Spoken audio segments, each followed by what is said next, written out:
happening at that point, back during black and white television and black and white photography.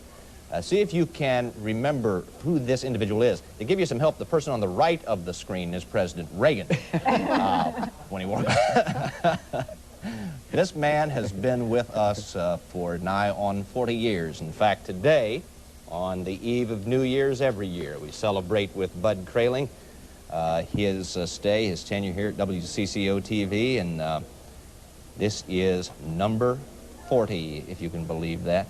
I think that celebration was about 25, wasn't it, Bud? Well, somewhere in there. Well, regardless of... What are you looking for, rain? Looking for rain there, I'm sure. Something must be going to happen, I'm not sure. Regardless of Don's ribbing, I think you look just as good today as you did back then. I've always looked like this. Yeah, that's right. Practically all the time. We had some baby pictures of Bud, and you looked identical to that. Really? That's exactly a 1920 photograph of Bud right there, and he looks the same as he does today. I think one of the funniest is just before we started doing this, Meg Benson, who was directing the program and wrote the program tonight, said, "You've got 1 minute to celebrate your 40 years." 40 years. She said you get 15 seconds extra when it's 50 years. All right, I'm going to start right at the top. This is the last forecast I'm going to do for 1986. Right at the top, the sky is cloudy, temperature is 31 degrees, while the humidity is 75%, the wind from the west at 14 miles an hour, and the pressure rising from 29.97. Cloudy, temperature at 31 degrees. And there is precious little snow the end of 1986. Some snow out through the mountains of the west, a little bit of snow in extreme northern North Dakota, northwestern and northeastern Minnesota, although there's an inch of new snow on the ground at Hibbing and 2 at International Falls. And the precipitation outlook in the northwest, they could get a 1/4 inch, and rain, the lower elevation, snow in the mountains, but a stormy couple of days for much of the east coast. There's a tornado watch from parts of Florida tonight, winter storm watches from North Carolina up to eastern Pennsylvania, gale warnings along the northeast coast, and part of that coastal area could get 1 to 2 inches of precipitation because of extremely high tides and strong onshore winds that are forecast for tonight and tomorrow. Augusta with 51 degrees today. In the mid-30s at Erie, Pennsylvania. Also in the metro area, we had 35. 35 at Cutbank, Montana. That's about an unusual occurrence. We have the same temperature as Cutbank, but Imperial, California at 66 degrees today, and Waco, Texas at 58. And in Europe today, there was some snow at Helsinki, 10 above. Warsaw got snow at 28, cloudy at Aberdeen and 40, mostly cloudy over the continent, cloudy and in the 50s from Lisbon to Paris to Rome, 58 in Rome. We had 35 this afternoon. Tonight, New Year's Eve, cloudy, flurries are possible. We'll be around 19 overnight tonight, and northwest winds at 10 to 20. First day of the new year, morning flurries and then clearing in the afternoon, 26 for the high, winds from the northwest at 5 to 15. Then on Friday, sunny to partly sunny with the temperature at 24 degrees. So turning a little bit colder, a few flurries tonight, but actually a very nice New Year's Eve. Hey, it's almost January. It has to get a little colder. Drive carefully. Okay. Can we get a round of applause for Jerome Kraehling here? Can we get a round of applause for Jerome? Thank you all. And many happy Attaboy. Attaboy. Way to you. go. 40 Thank you. years. My goodness. St. Paul Mayor George Latimer lost a Liberty Bowl bet, meaning the colors of Memphis, Tennessee began flying today at St. Paul City Hall. Mayor Latimer raised the red, white, and blue Memphis flag this morning. He bet Memphis Mayor Dick Hackett that the Gophers would win the Liberty Bowl, and the losing city would fly the winner's flag. The Gophers lost, and so today the Memphis flag began flying in St. Paul for 1 week. All right, now here's a guy who has been around a very long time, speaking in terms of television, almost 20 years with WCCO TV, half as long as Bud. You started watching Bud down in Sleepy Eye, didn't you? Oh, yes. Years ago, I remember watching Bud, and I was just a little kid, and I said, that's what I want to be when I grow up, as a weatherman. But look what you did. You fell on Bud's your still face. here, so I had to settle for second. I face. had to settle for second best in the sports department. Well, congratulations to Bud. Now we have Peach Bowl action. Atlanta, Georgia today. Virginia Tech trailed 21-10 at the half, rallied to win a thriller from North Carolina State today, 25-24. Early on, it looked like the Hokies would have an easy time of it against the Wolfpack from North Carolina State. First play from scrimmage here. Maurice Williams weaves his way through several blocks, rambles all the way to the 1-yard line. Just a couple of plays later, it was touchdown Virginia Tech and 7-0 Hokies over the North Carolina State Wolfpack. Later in the first quarter, NC State tied it. Dramatic fashion here. Brian Bullock recovered a blocked punt in the end zone, and it's tied at 7. The lead changed hands the rest of the afternoon. Here's the final lead change. Final play of the game. Chris Kinzer boots a 41-yard field goal. It is good, giving Virginia Tech a 25-24 win. That was Virginia Tech's first bowl win ever, and Bill Dooley, the coach, last game as head coach of Virginia Tech. Well, this being the final 5 p.m. report of 1986, it's time for my annual New Year's resolution. I resolved never again to lie when talking about fishing. Many times in the past, I've been guilty of reporting that it was Don Shelby who caught a huge fish. The fact of the matter is, I was lying. I was the one who did the catching. The only thing we ever allowed Don to do on those trips is call the fish. He's in all the pictures. Call him in, Don. Here, fishy, fishy, fishy, fishy. Soy, soy. Call him up. You were supposed to destroy that Never videotape. again. Never again. Well, that's very nice of you to say that you will never lie again in 1986. Well, I am going to take you You along our don't have very trips. much more time to lie, Ralph. You mean I next meant year. 87, Oh. yes, 87. Well, I don't quite believe you. I hope It's that been a doesn't good offend year, you too and much. Happy New Year to you and to Debbie, and we'll have to get her out there fishing this year. You bet. too. And to your I think whole I'll family. stick with the horses. Good. All right. We'll be back with more of the Wednesday 5 in just a moment. Stay with us. She bets the ponies.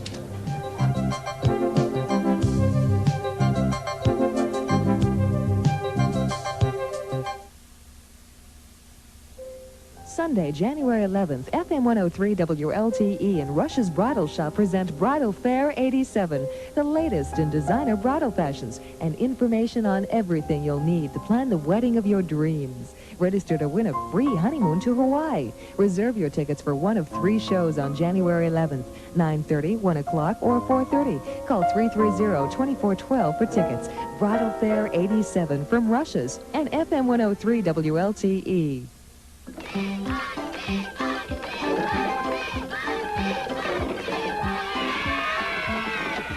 Joey, this is for the car. It's first spot run. That's the winner.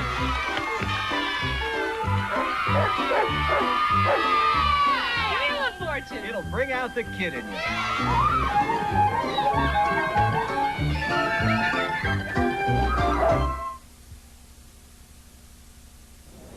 If you're one of those people with overdue books from the St. Paul Public Library stashed away in the attic or under the bed, this is your chance to return them, no questions asked. Library officials have declared January Amnesty Month, and that means no fines if you bring back overdue books and other materials. The library estimates it has 40,000, my goodness, 40,000 overdue items that haven't been returned yet. A similar program in 1980 netted 20,000 books, including one that had been checked out in 1925. So far this year, we know that one 30 years old has been returned. In its January 1987 issue, Twin Cities magazine begins a new annual tradition by naming 10 Twin Cityans who have made outstanding contributions to the community during the past year. Selected by a committee of prominent Minnesotans, those 10 people enter a new Twin Cities Hall of Fame. In addition, 2 of them have been named Twin Cityan of the Year. One is University of Minnesota President Kenneth Keller. The other is the founder of the Carlson Companies, Kurt Carlson, and he joins us this afternoon. Thank you for coming over here. Oh, you're welcome. I'm glad to be here. And congratulations, by the way. Thank you, Don. You've got a lot of honors, a lot of awards. A lot of people have said great things about you. How does this one stack up, Twin Cities? Well, it's an important one, and I'm especially pleased. This is their first annual award of Bill Dorn's publication, Twin Cities. And so it's quite an honor for me to have it. However, you know, I share it with Ken Keller from President University. This is the cover of the magazine. I don't know if we can get a picture of it, but I know you said that you're really not sure why you were nominated, but I'm sure that $25 million contribution to the U helped out. I presume that that had something to do with it. Mm-hmm. How is the campaign going? It's going very well. We've got a whole year to go yet, and we've now passed the 200 million mark out of the 300 million. Talk more about that for a moment, would you, Mr. Carlson, about it? This is an incredible undertaking to try to do in such a short period of time what other people take years and years to do. That's right. Well, we had a meeting. Governor Elmer Anderson heads up an advisory committee, and they voted whether it should be 200, 250, or 300 million. and when they said 300 million, and then I was asked to head up the chairmanship, I blanched a little bit about that. But they wanted to do it in 3 years and figured that we could, and we're doing it. We have to raise $2 million every week. And we've done better than that, but now we're down to, we've gotten most of the big corporations, and now we're down to many of the smaller givers that don't give in the millions. Now we're getting down to smaller givers, so we got to get one more quart of milk out of that cow, and this will come a little harder.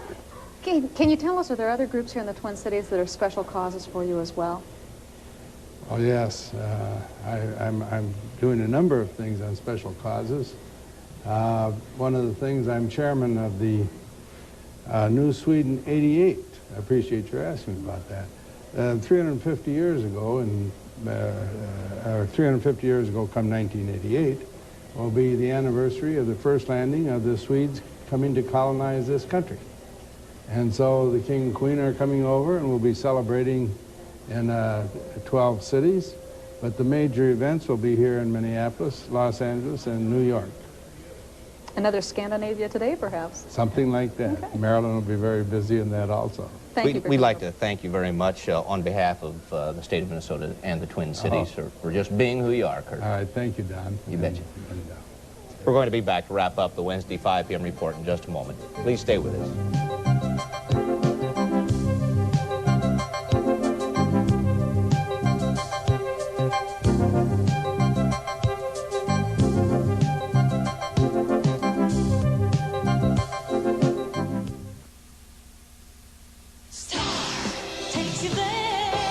As Dolly Parton and Linda Carter reveal their diets for losing holiday fat. Slim down with the right plan for you. Then shape up with fitness expert Kathy Smith. To a crisis on Cheers as Shelley Long says she's quitting. Find out what may happen to Sam and Diane.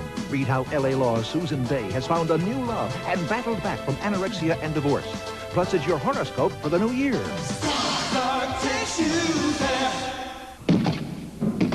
Wick's Furniture's biggest sale of the year rolls on. Tonight is New Year's Eve and tomorrow is New Year's Day, but you still save big 10 to 70% from 10 a.m. to 6 p.m. Both days. In Wick's Furniture's biggest sale of the year, save on furniture for every room in your home. Save big, 10 to 70%. Last chance to save. Be here when the doors open on the final hours of Wick's biggest sale of the year.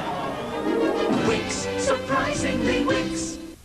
On Star Search 87, the competition gets tougher. This week, the dancers go for the big title. And the little title. Male vocalist champion David Slater goes for win number 5. Teen vocalist champion Shannon Nesmith goes for win number 5. Spokesmodel champion Tina Littlewood goes for win number 5. And the comedians go for the laughs. It's the competition hour with entertainment power. Don't miss it this week, Star Search 87. Saturday night at 11:05. Santa Bear has come home, a crystal Santa Bear, that is, one worth $8,500. Someone took the bear from Dayton's downtown store earlier this month. This morning, police recovered it after receiving an anonymous tip of its whereabouts. Police found it in Gillette Children's Hospital in St. Paul in a duffel bag wrapped in today's paper. Police have no suspects in the case. The bear is now bound for Governor Perpich's mansion as a gift from Dayton's. Well, somebody got 2 or 3 days enjoyment out of that. I want to read you a story here in just a minute about some fat people, or formerly fat people. For all of you who resolved to diet during the 1987 season, some food for thought. One Midwest weight loss program estimates that dieters in Minnesota, North and South Dakota, western Wisconsin lost more than 1 million pounds in 1986. To give you an idea of what that means, that's the equivalent of 14 747 airplanes in weight loss. We couldn't show them here anyway. No. Just a quick reminder, the lead story on our 6 p.m. report, St. Paul police now consider the death of a 5-month-old child a homicide, and they're looking into whether the child's father was involved in the killing.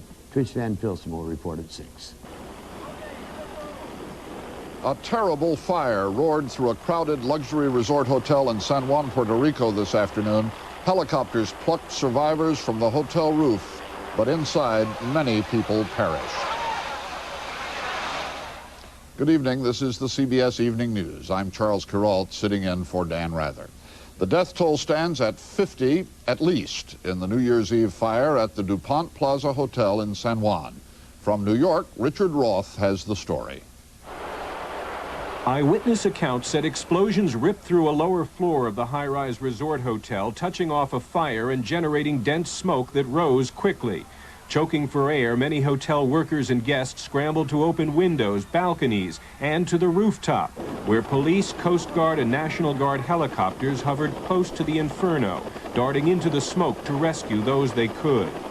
Authorities said the death toll was high and still rising. At least 50 killed, according to fire authorities, 100 people or more injured. This is the height of the tourist season, and the DuPont Plaza Hotel on San Juan's beachfront was jammed with holiday guests in mid-afternoon when the explosions and fire hit. A Pennsylvania man in the crowded casino said people were crawling on hands and knees to escape the intense heat and smoke. A vacationing CBS executive was also a witness on the scene. They've got 6 copters circling the thing. They've been picking people off the roof for 2 hours. And it looks as though they've finished with that there's nobody on the roof anymore. They've been taking the helicopters right straight down to the beach, which is only a few hundred yards away, and putting the people in the ambulances there and taking them away or treating them right on the beach.